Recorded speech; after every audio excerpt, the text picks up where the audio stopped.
అందరికీ నమస్తే. నేను మీ Rachana Srungavarapu. Welcome to federal Telangana.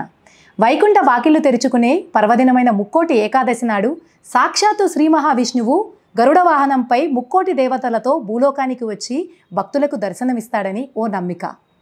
ఆ భక్తి, పరవసత్వం, పవిత్ర గోవింద నామస్మరణతో భక్తులంతా తన్మయత్వంతో ఉండాల్సిన ఈ తరుణంలో తిరుమలలో ఊహించని విషాదం చోటు చేసుకుంది. వైకుంఠ ఏకాదశి సందర్భంగా భక్తులకు శ్రీవారి దర్శనం చేయించడానికి టీటీడీ ఘనమైన ఏర్పాట్లే చేసింది. ఇది మొదటిసారి జరుగుతుందేమీ కాదు. దాదాపు 5 ఏళ్ల నుండి 10 రోజుల పాటు భక్తులు శ్రీవారి దర్శనం కోసం భక్తులకి టోకెన్లు ఇవ్వడం అనేది 5 ఏళ్లుగా జరుగుతూ ఉన్నదే. కానీ ఇటువంటి దుర్ఘటన జరగడం మాత్రం ఇదే మొదటిసారి. కాకపోతే ఈ తొక్కిసలాట జరగడానికి ప్రధాన కారణం ఏమిటి?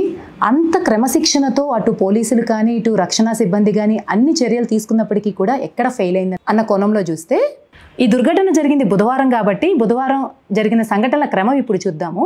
బుధవారం ఉదయం 10 గంటలకి బైరాగి పట్టెడ దగ్గర ఉన్నటువంటి ఉన్నత పాఠశాల కౌంటర్ దగ్గరికి భారీగా యాత్రికులు వచ్చారు.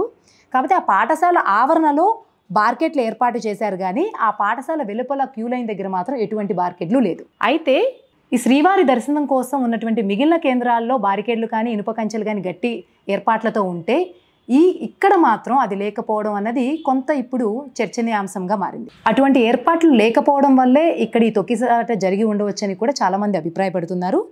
ఈ బుధవారం ఉదయం 10 గంటలకి ఎప్పుడైతే యాత్రికులు ఇక్కడికి చేరుకున్నారో ఇంకా టోకెన్లు ఇవ్వడానికి చాలా సమయం ఉంది కాబట్టి వీరందరినీ కూడా పద్మావతి పార్కులో ఉంచారు.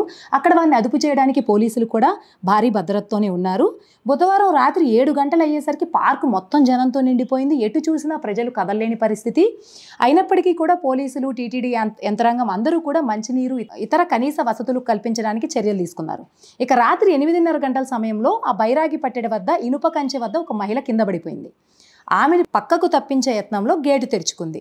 పాఠశాల సమీపంలో ఉన్న వాళ్ళు, పార్కు దగ్గర ఉన్న వాళ్ళు, బయట రోడ్ల మీద ఉన్న యాత్రికులు అందరూ కూడా టోకెన్లు జారీ చేయడానికే ఆ ద్వారం తెరుచుకుంది అన్న అభిప్రాయంతో ఒక్కసారిగా అందరు రావడంతో ఈ తొక్కిసలాట జరిగింది.